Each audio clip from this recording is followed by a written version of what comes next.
All right, when we first got the calves here, they all got a dose of ProBios. The only ones that are still getting ProBios are the two heifers. Both of them have diarrhea today, which does not surprise me because we had a nasty, nasty day yesterday where it rained most of the day. It was windy, and we had a cold front come in, so the temperature dropped. So I'm not surprised. Now, ProBios and kaolin pectin, which is what I give for the diarrhea, it's not working. And the Jersey heifer in particular is just really kind of getting lethargic. So vitamin B complex, going to give that to her.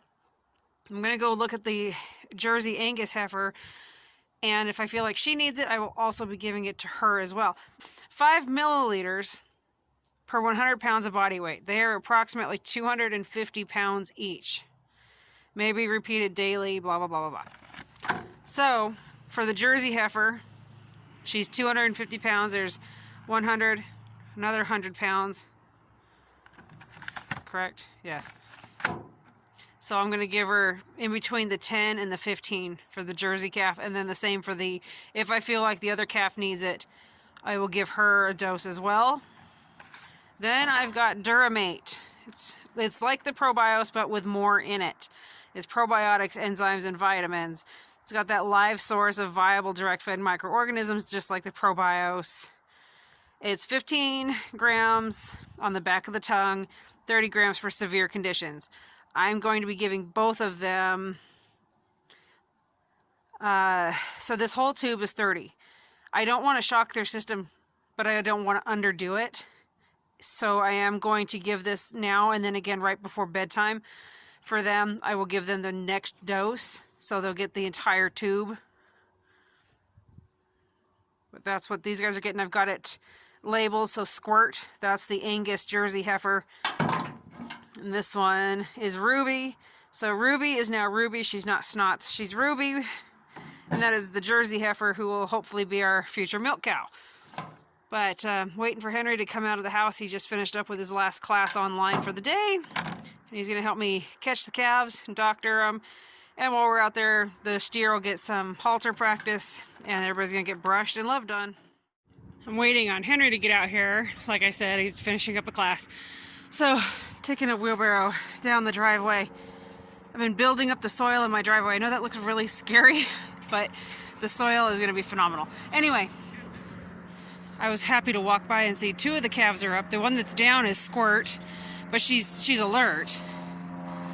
So she's just snoozing. And I'm thrilled to see Ruby up because she's been just scaring the daylights out of me with how lethargic she was acting. So, thrilled to see that she is up.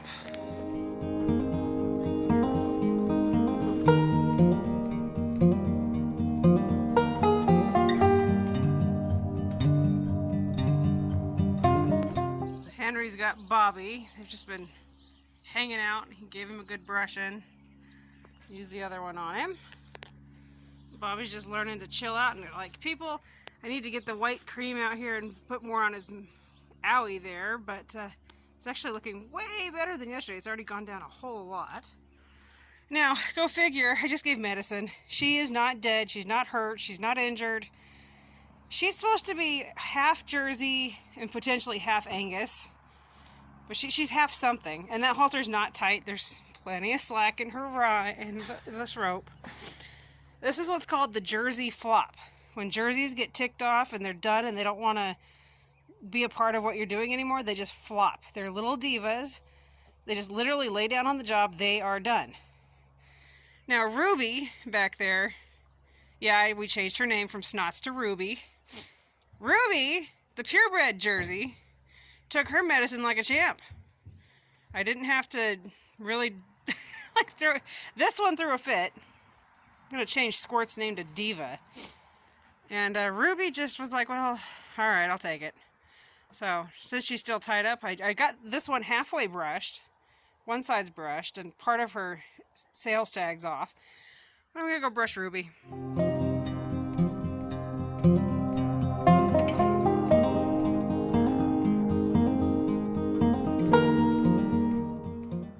So just like with horses, how you tie them and you teach them to stand, being tied is not going to hurt a cow. Teaches them patience and just how to hang out and be chill. It's good for them. And they can teach themselves some of the tension on the rope, how to give to that pressure and that tension. Unless you're the diva princess and you just take a nap. But it's not going to hurt them. Now don't walk away when they're like this. Don't leave. You don't want them to get in trouble, and then you're not there to help them. But this is good for them. Not at long periods of time. Don't do that either. Short periods of time. They're babies. I told Henry we had a goal of getting the cows out by this weekend to pasture and walking them around. And it's day 2 of them being here. And he's out on pasture.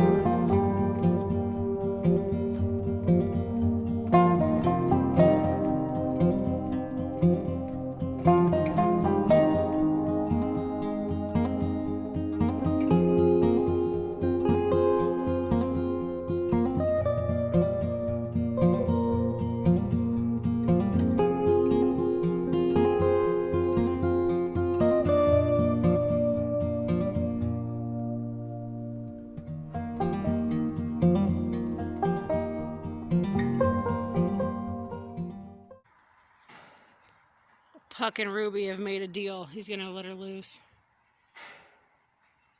Puck, hey. If you've ever wondered how smart a goat is, there you go. What are you doing? What are you doing? New rule. Goats are not allowed, or cows are not allowed to be tied near you at all. Bad.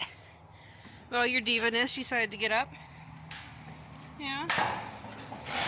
She's so little, this halter is just ridiculously big on her. There. You're so little.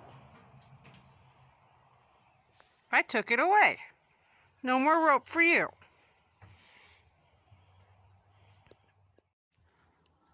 Well, everybody got their brushing. Everybody had their handling today. Little girl there, Squirt. She still has the squirts this evening, but she is eating. She's a bit perkier than she was earlier, so hopefully that's a good sign. I am going to start her on 3 days of antibiotics, though. Ruby, on the other hand, has got me really nervous. She's lost her appetite. She's not feeling good at all. I am 99% sure we're dealing with pneumonia, so hopefully it's not too late. The rancher we got her from was giving her something for it. He just could not remember what. So we're going to start her on 3 days of antibiotics today. And my fingers are crossed. I would really hate to lose this calf for so many reasons. And the biggest reason is I just hate to have a life lost. You know, it's not because she's a potential milk cow. It's not because she's a potential beef in the freezer. It's because she's a calf and she's a life. And that's why I would hate to lose her. I'd hate to lose any of them, even the big guy there before his purpose in life. You know, it's such a waste when they die of disease. And I know that that's, you know, just nature in a way, I guess, weaning out the unhealthy from the herd. But I don't, you know, there's things we can do. And so I've given her the oral supplements. I've got another part of an oral supplement she's going to get tonight. But we are starting 3 days of antibiotics. We can only do 3 days with this antibiotic. You're not supposed to go more than 4. So we'll see what happens. Everybody cross your fingers and toes for Ruby.